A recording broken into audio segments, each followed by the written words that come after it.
Dr. Cherot. How are you? I'm great. How are you? Okay, thank you.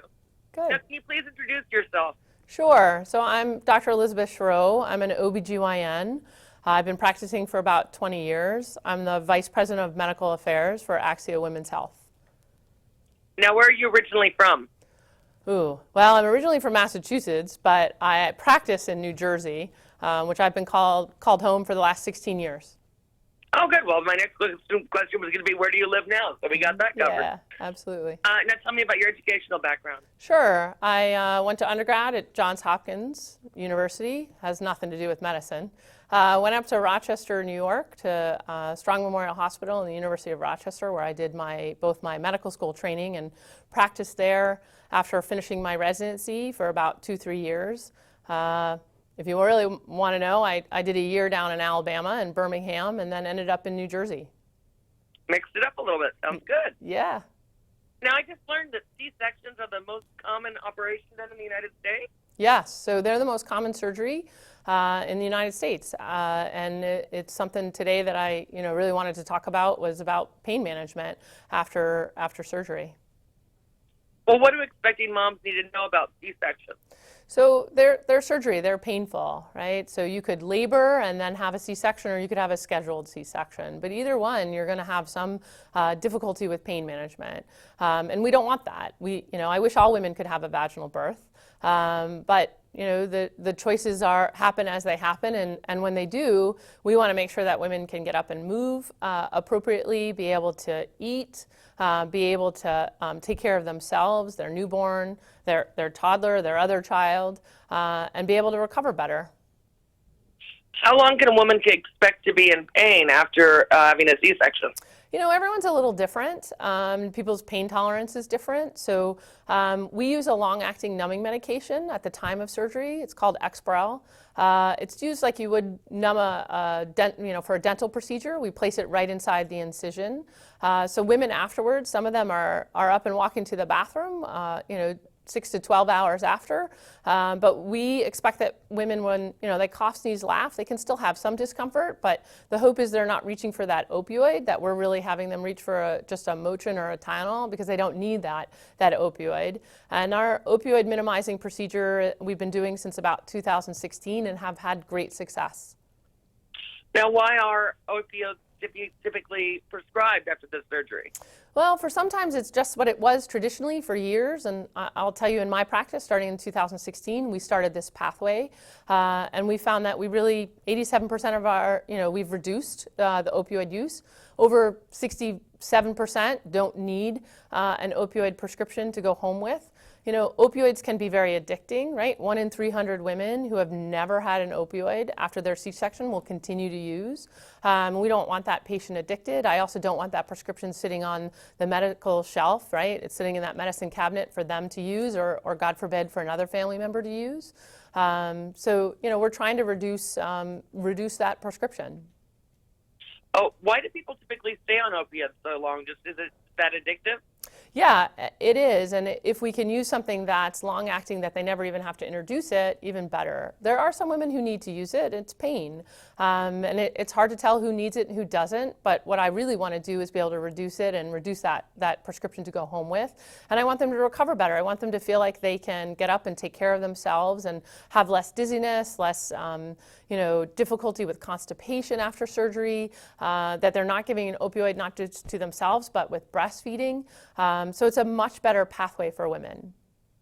Well, what are some of these new alternatives? Yeah, so the Exparel is a long-acting medication that we use, and we usually get patients onto Motrin and Tylenol. I'll tell you, a lot of patients use nothing in our pathway, and in my experience, we've had great results where women, aren't complaining about their pain, aren't needing to refill prescriptions after they get home. They're really able to walk out of the hospital without anything. So much so, I don't even walk around the hospital with a prescription pad anymore. Well, what should women do in order to make sure that they have pain management before surgery? Because when it comes to a C-section, they don't always know they're going to go.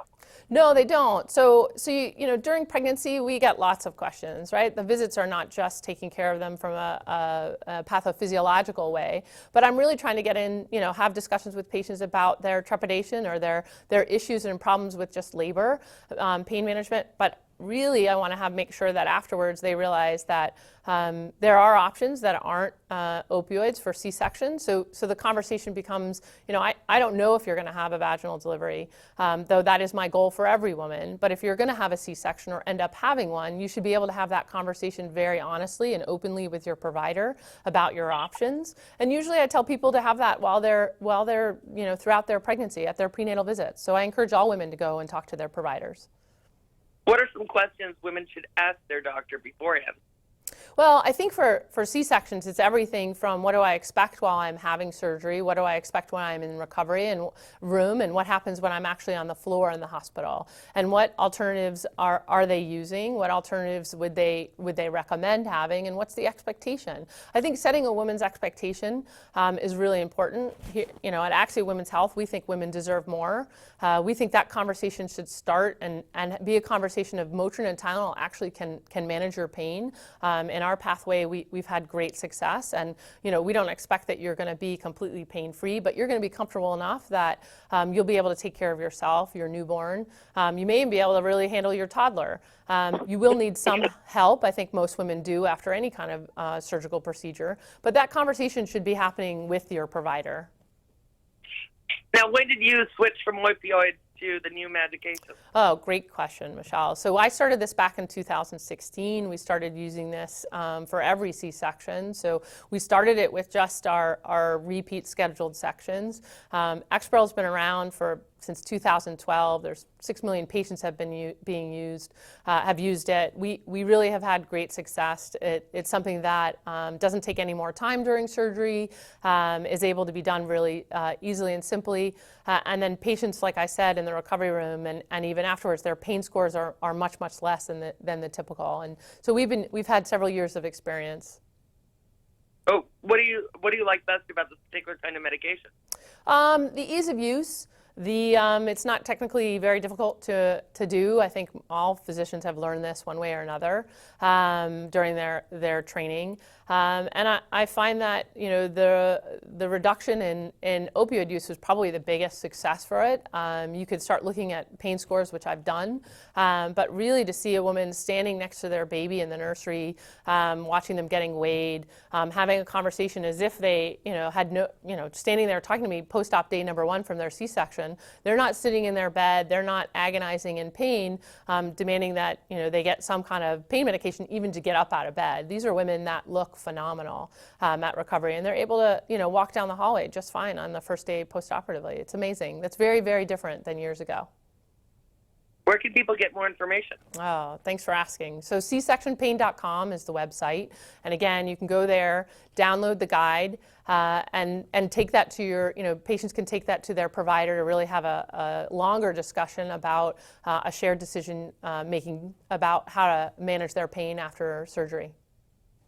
Is there anything else you'd like to add? No, I just really appreciate the opportunity, and I hope people, are really being forward-thinking for their pain control. Well, thank you very much. Good luck to you. Thanks so much, Michelle.